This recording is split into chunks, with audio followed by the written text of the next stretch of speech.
प्यारे बच्चों, मैं वीरेंद्र कुमार सिंह, प्रवक्ता, राजकीय जुबली इंटर कॉलेज गोरखपुर। आज हम आपके लिए ले आए हैं दो सदिशों का सदिश गुणन भाग 2। इसके पहले भाग 1 के अंतर्गत आप दो सदिशों का अदिश गुणन, उसकी परिभाषा, उसके प्रगुण क्या होते हैं, ये भी आपने पढ़ा है और साथ ही साथ उस पर आपने आंकिक प्रश्नों को सॉल्व किया है। आज हम लोग देखेंगे कि दो सदिशों का सदिश गुणन क्या होता है और इसकी क्या परिभाषा है, साथ ही साथ इसके क्या प्रगुण हैं और इस पर आंकिक प्रश्न को भी सॉल्व करेंगे। साथ ही साथ आपको एक गृह कार्य भी दिया जाएगा।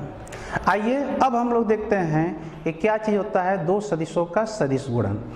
तो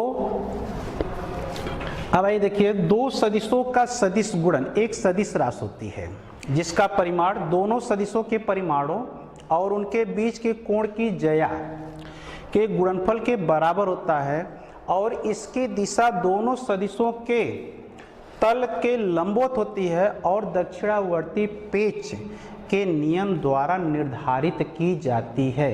यानी दो वेक्टर लेंगे, दोनों वेक्टरों का जब हम लोग वेक्टर प्रोडक्ट निकालेंगे तो भी जो रिजल्टेंट प्राप्त होगा वह एक वेक्टर क्वांटिटी होगी और ये वेक्टर क्वांटिटी का जो डायरेक्शन यानी इसकी जो दिशा होगी ये दक्षिणावर्ती पेच के नियम के द्वारा निर्धारित होगी। जैसे आइए अब हम लोग देखते हैं कि अगर मान लीजिए आपके पास दो वेक्टर है, एक वेक्टर A है और दूसरा वेक्टर आपका B है। इन दोनों वेक्टरों के बीच का कोण मान लीजिए वो थीटा है, बीच का कोण थीटा है। तो दो वेक्टरों का सदिश गुणन vector A cross vector B के द्वारा प्रदर्शित होगा।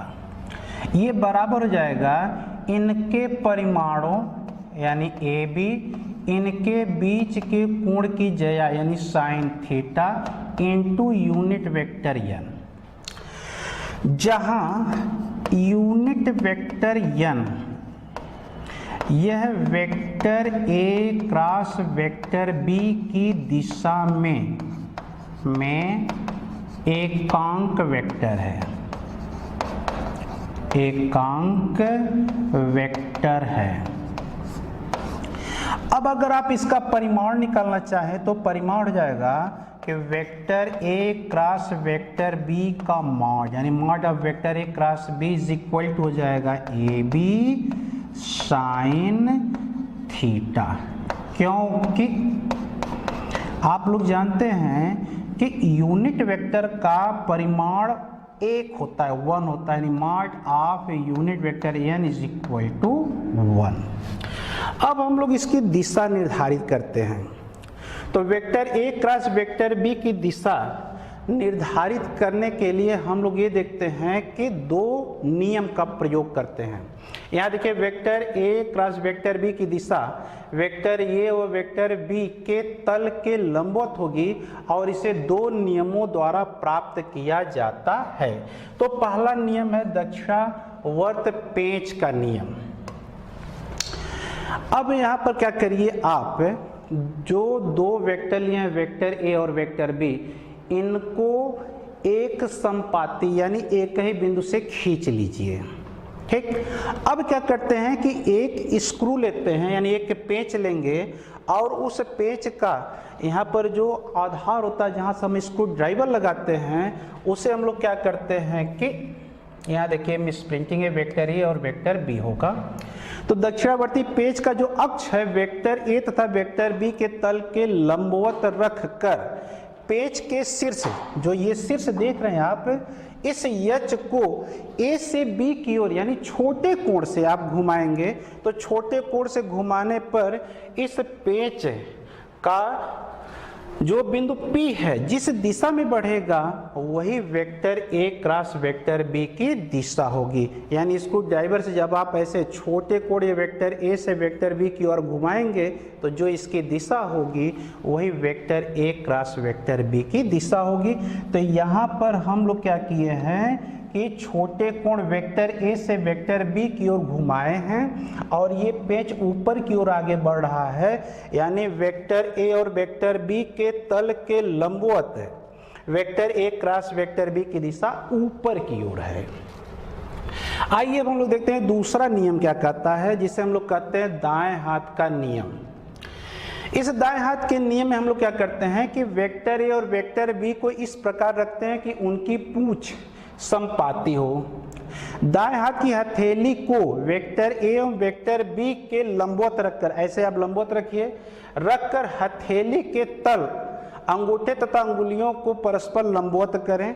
अब यहाँ पर वेक्टर ए और वेक्टर बी के तल के लंबवत, ये हथेली का तल ऐसे रख लीजिए, अंगुलियों को अंगूठे के लंबवत रख लीजिए। अब वेक्टर ए से वेक्टर बी की ओर छोटे कोण के द्वारा इन अंगुलियों को आप मोड़िए। जब आप छोटे कोण से मोड़ेंगे तो अंगूठा जिस दिशा को इंगित करेगा वही vector A cross vector B की दिशा होगी, की दिशा। तो यहाँ चित्र में देख लीजिए, वेक्टर ए से वेक्टर बी की ओर अंगुलियों को मोड़ा जा रहा है और ये अंगूठा जिस दिशा को इंगित कर रहा है वही vector A cross vector B की दिशा हो रही है। आइए अब हम लोग देखते हैं सदिश गुणन क्रम विनिमय नियम का पालन नहीं करता है, इसको कैसे सिद्ध करते हैं। तो पहले देखिए कहता क्या है, vector A cross vector B not equal to vector B cross vector A. ठीक, अब यहाँ पर जैसे मान लीजिए आपके पास दो वेक्टर है, एक वेक्टर हो गया ए, दूसरा वेक्टर हो गया आपका बी। ठीक है, तो ऐसी स्थिति में अब आप देखिए सबसे पहले कि vector A cross vector B बराबर, यहाँ मान लीजिए ये कोण आपका थीटा है, तो vector A cross vector B बराबर हो जाएगा ए बी साइन थीटा और इंटू जाएगा यूनिट वेक्टर एन। जहां यूनिट वेक्टर एन बता रहा है वेक्टर ए और वेक्टर बी के तल के लंबवत दिशा में एकांक वेक्टर। अब vector B cross vector A बराबर हो जाएगा आपका ए बी साइन, अब यहाँ पर थीटा के जगह पर माइनस थीटा रख दीजिए, इंटू यूनिट वेक्टर एन बराबर हो जाएगा आपका minus A B sine theta into unit vector N. समीकरण नंबर हो गया आपका ये 2। तो यहां से समीकरण 1 और देख लीजिए, समीकरण 1 एवं 2 से आप पा जाएंगे vector A cross vector B is equal to minus vector B cross vector A और vector A cross vector B not equal to vector B cross vector A. ये हो जाएगा आपका रिजल्ट, यानी सदिश गुणन क्रम विनिमय नियम का पालन नहीं करता है। आइए अब हम लोग देखते हैं दूसरा प्रगुण, सदिश गुणन वितरित होता है। अर्थात अगर मान लीजिए आपके पास 3 वेक्टर हैं, अगर वेक्टर ए वेक्टर बी और वेक्टर सी 3 वेक्टर है, तो आप पाएंगे vector A cross vector B plus vector C बराबर हो जाएगा vector A cross vector B plus vector A cross vector C. ये हो गया जो कि वितरण नियम का ये पालन करता है। आइए हम लोग देखते हैं लंबवत सदिशों का सदिश गुणन, यानी अगर 2 वेक्टर परस्पर लंबवत है तो ऐसी स्थिति में उनका सदिश गुणन क्या होगा। मान लीजिए यहाँ पर वेक्टर ए और वेक्टर बी के बीच का कोण 90 अंश है, तो थीटा बराबर हो जाएगा आपका 90 degree. This implies that sine of theta is equal to 1। इसलिए सदिश गुणन की परिभाषा से, गुणन की परिभाषा से आप क्या पाएंगे, देखिए vector A cross vector B बराबर हो जाएगा ए बी साइन, दोनों के बीच का कोण 90 degree into unit vector N, जो यूनिट वेक्टर n बता रहा vector A cross vector B की दिशा में एकांक वेक्टर। और परिमाण में देखिए तो vector A cross vector B का परिमाण in mod of vector A cross vector B बराबर हो जाएगा आपका ए बी साइन 90 डिग्री। क्यों? क्योंकि mod of unit vector n equal to 1, ये हो जाएगा आपका ए बी। यानी दो लंबवत वेक्टरों का सदिश गुणन का परिमाण उनके परिमाणों के गुणनफल के बराबर होता है। आइए अब हम लोग देखते हैं समरैखिक सदिश का क्या होता है सदिश गुणन। जैसे मान लीजिए आपके पास दो वेक्टर है, एक वेक्टर हो गया आपका ए, दूसरा का वेक्टर हो गया आपका ये वेक्टर बी। ये समरैखिक है यानी एक ही दिशा में है, तो ऐसी स्थिति में इनके बीच का जो कोण हो जाएगा वह थीटा बराबर 0 हो जाएगा। तो this implies that sine of theta is equal to 0। इसलिए vector A cross vector B बराबर हो जाएगा ए बी साइन 0 डिग्री, इनके बीच का कोण चूंकि 0 है, इंटू यूनिट वेक्टर n बराबर हो जाएगा A B 0 unit vector n बराबर हो जाएगा 0 सदिश। यानी समरैखिक वेक्टरों का सदिश गुणन एक 0 सदिश होता है। आइए अब हम लोग देखते हैं कि किसी सदिश का स्वतः सदिश गुणनफल 0 सदिश होता है कैसे। अगर जो हम लोग पहले वाला प्रगुण पढ़े हैं उसी प्रगुण के आधार पर वेक्टर बी के स्थान पर वेक्टर ए रख दें तो हम लोग पाएंगे किसी सदिश का स्वतः सदिश गुणनफल 0 होता है। क्यों? क्योंकि कोई भी वेक्टर स्वयं के साथ 0 अंश का कोण बनाता है। अर्थात वेक्टर ए, जैसे मान लीजिए वेक्टर ए है और इसी के साथ स्वतः सदिश गुणन निकालें तो वेक्टर ए का परिमाण ए, दूसरे वेक्टर का परिमाण ए, इनके बीच की कोण की जया यानी 0 डिग्री इंटू जाएगा यूनिट वेक्टर n, ये हो जाएगा A square 0 into unit vector n बराबर हो जाएगा 0 सदिश।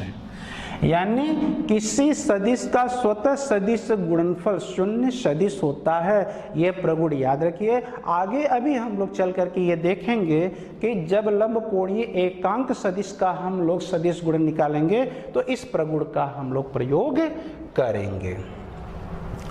आइए हम लोग देखते हैं लंब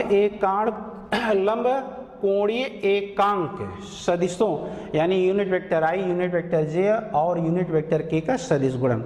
जैसा कि आप लोग जानते हैं कि x अक्ष, y अक्ष और z अक्ष के धनात्मक दिशा में जो एकांक सदिश हैं वे होते हैं यूनिट वेक्टर आई, यूनिट वेक्टर जे और यूनिट वेक्टर के होता है। हम लोग क्या करते हैं इनमें से किन्हीं दो का लेकर के पहले सदिश गुण निकालेंगे। यानी अब पहले हम लोग लिखते हैं unit vector I cross unit vector जे।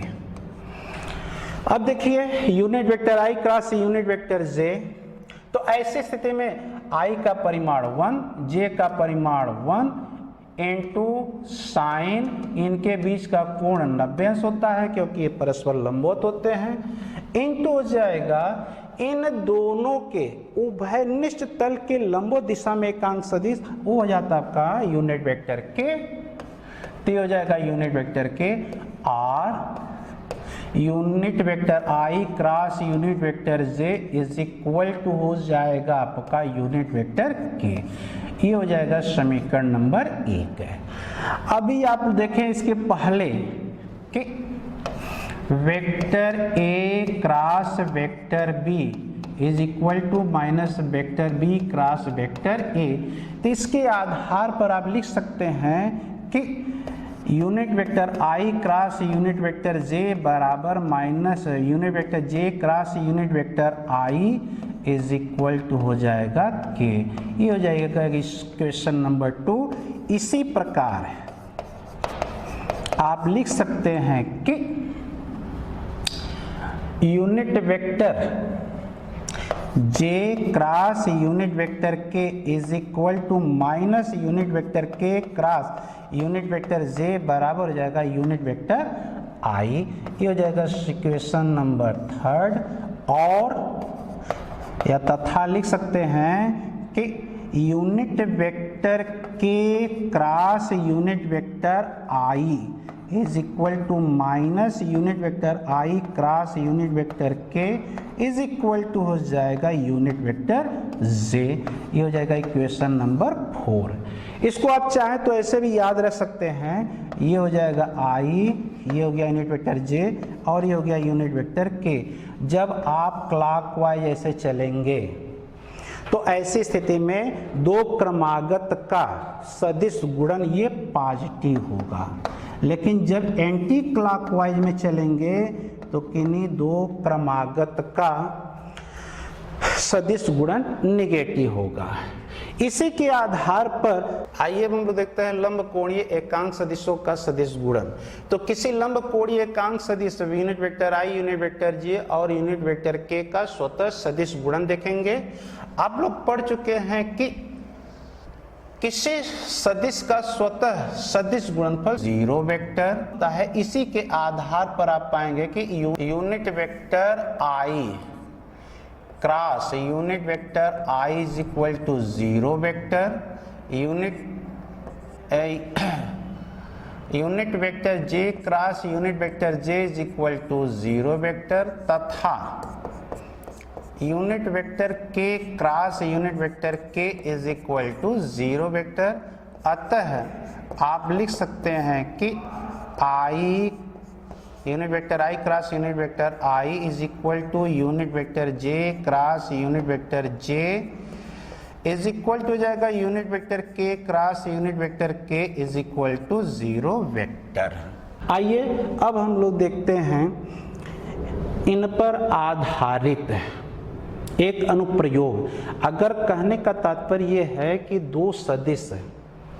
दो सदिशों का सदिश गुण उनके घटक के पद में, जैसे आप लोग इसके पहले पढ़ चुके हैं अदिश गुणन में कि अगर कोई सदिश उसके घटक के रूप में दिया है, यानी x अक्ष y अक्ष और z अक्ष के घटक के परिमाण के रूप में दे दिया है, तो वहाँ पर जिस तरह से हम लोग अदिश गुणन निकाले थे ठीक उसी तरह से यहाँ पर भी सदिश गुणन निकालेंगे। तो मान लीजिए आपके पास दो वेक्टर हैं, वेक्टर ए और वेक्टर बी, दो सदिश है। इनके आयताकार घटक के पद में वेक्टर ए और वेक्टर बी को लिखा जा रहा है। वेक्टर ए बराबर ए x I plus A Y J plus A Z के, वेक्टर बी बराबर लिख रहा है बी एक्स आई प्लस बी वाई जे प्लस बी जेड के। अब हम लोग क्या करते हैं कि निकालते हैं vector A cross vector B बराबर।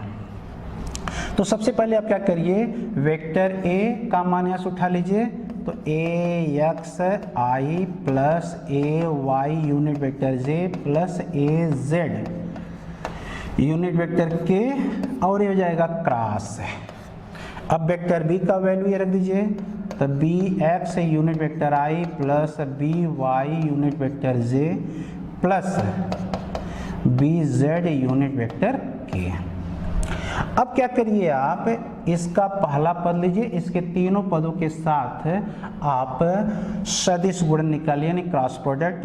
ए X B X I unit vector I cross unit vector I plus A X B Y unit vector I cross unit vector J plus A X B Z unit vector I cross unit vector K. अब इसका दूसरा पद लीजिए, इसके तीनों पदों के साथ निकालिए, प्लस हो जाएगा A Y B X J cross I unit vector J cross unit vector I plus A Y B Y unit vector J cross unit vector J plus A Y B Z unit vector J cross unit vector K. अब इसका तीसरा पद लीजिए, इसके साथ cross product लगाइए, आप पाएंगे कि plus A Z B X unit vector K cross unit vector I plus A Z B Y unit vector K cross unit vector J plus A Z B Z unit vector K cross unit vector K. अब इसके पहले जो आपको प्रगुण बताए गए हैं उन प्रगुणों का उपयोग करिए, जैसे I cross I is equal to J cross J is equal to K cross K is equal to हो जाएगा ये 0 के।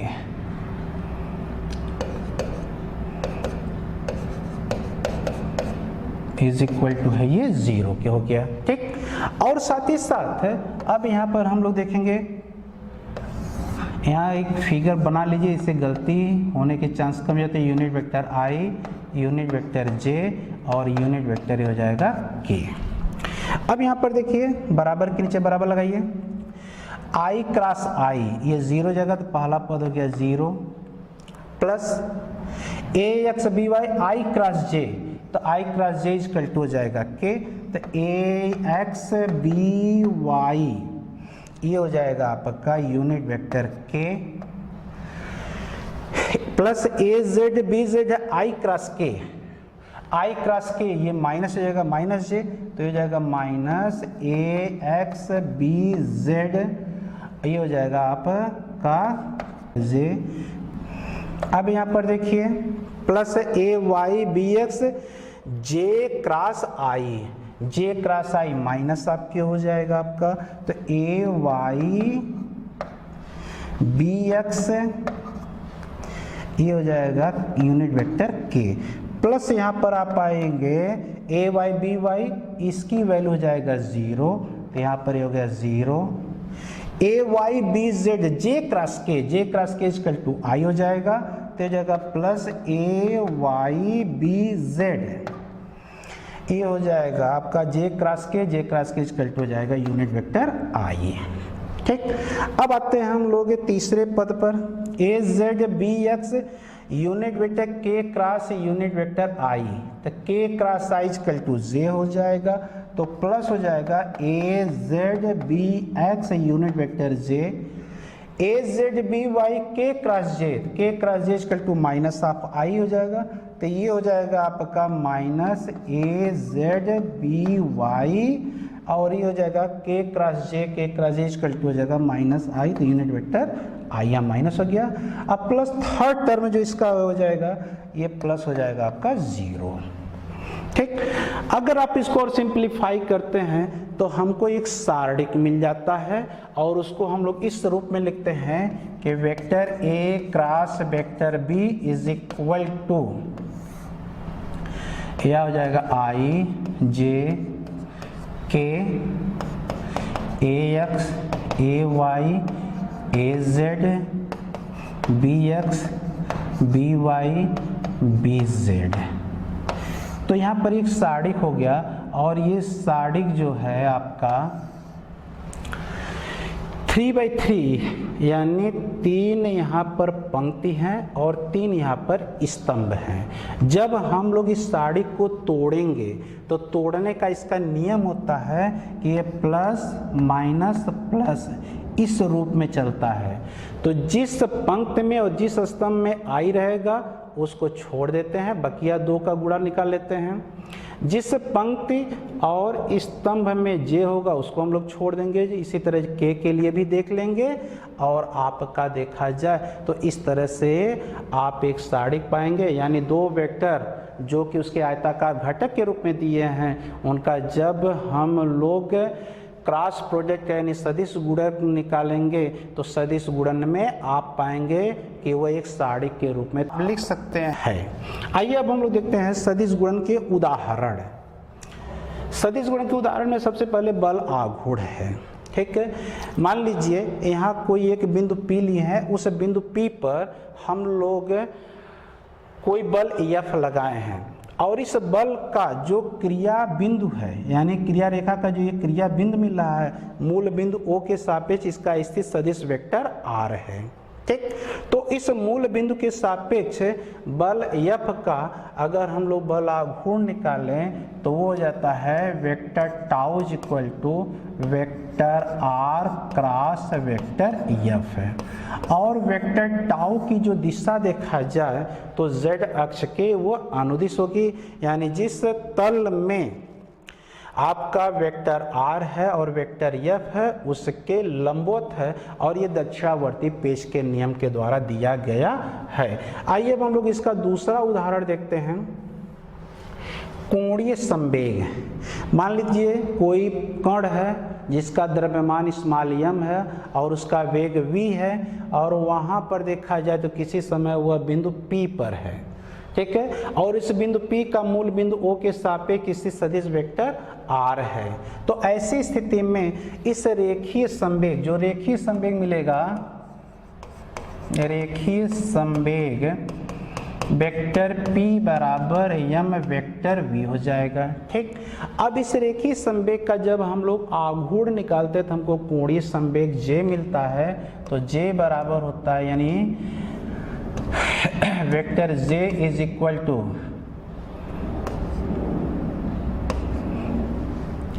हो जाएगा vector R cross vector P। ये भी आपका एक कोणीय संवेग जो मिला, ये भी आपका सदिश गुणन का उदाहरण है। इसी तरह से अगर मान लीजिए कोई आवेश चुंबकीय क्षेत्र में गति कर रहा है तो चुंबकीय क्षेत्र पर में उस पर लगने वाला जो चुंबकीय बल है, ये F बराबर था Q vector V cross vector B। यह भी जो है आपका सदिश गुणन का उदाहरण है। तो इस तरह से अन्य उदाहरण भी हैं जिनको आप देख सकते हैं और आगे चल करके हम लोग इसी सदिश गुणन के आधार पर अगर मान लीजिए एक ही जगह पर वैद्युत क्षेत्र और चुंबकीय क्षेत्र दोनों हैं तो आवेश पर कुल कितना परिणामी बल होगा, इसकी भी गणना हम लोग करेंगे। आइए अब हम लोग देखते हैं एक आंकिक प्रश्न है। इस आंकिक प्रश्न में कह रहा है कि मूल बिंदु के सापेक्ष है, मूल बिंदु के परितः बल 7i + 3j - 5k का बल आघूर्ण ज्ञात कीजिए। बल जिस कण पर लगता उसका स्थित सदिश ये दिया है। ठीक है, अब यहाँ देखिए आप पा रहे हैं स्थित सदिश वेक्टर r बराबर, ये हल हम लोग कर रहे हैं इसका, r बराबर है i - j + k हो गया और वेक्टर f बराबर है आपका 7i + 3j - 5k हो गया। अब हम मान लीजिए अगर बल आघूर्ण टाउ है तो परिभाषा से देखे हैं कि vector tau = vector r cross vector f है। आप ये भी जानते हैं कि vector r cross vector f को आप एक सारणी के रूप में ऐसे लिख सकते हैं, unit vector i, unit vector j, unit vector k, और उसके बाद क्या करेंगे, वेक्टर r के जो i j k के गुणांक हैं उनको लिखेंगे। तो i का गुणांक 1, j का गुणांक -1, k का गुणांक हो गया 1। फिर f क्या देखा जाएगा, i j k का गुणांक, तो ये हो जाएगा 7 + 3 - 5 है।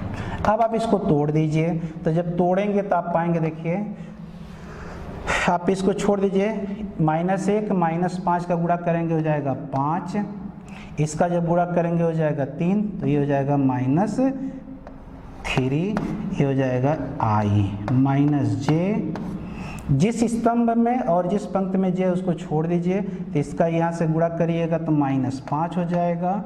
अब फिर उसके बाद जो है 7 करिएगा तो माइनस हो जाएगा 7 + k यूनिट वेक्टर के, इसको आप छोड़ दीजिए, ऐसे छोड़ दीजिए तो 3 × 3 हो जाएगा। इसका इसमें गुणा करेंगे तो -7, तो माइनस से प्लस हो जाएगा 7 इज इक्वल टू हो जाएगा 2i और ये +12j और ये हो जाएगा आपका +10k। तो इस तरह से देखा जाए कि vector tau is equal to हो जाएगा आपका 2i + 12j unit vector j plus 10 unit vector k। तो ये बता देगा आपका उस बल का आघूर्ण। तो इस तरह से आप आंकिक प्रश्न को सॉल्व कर लीजिए।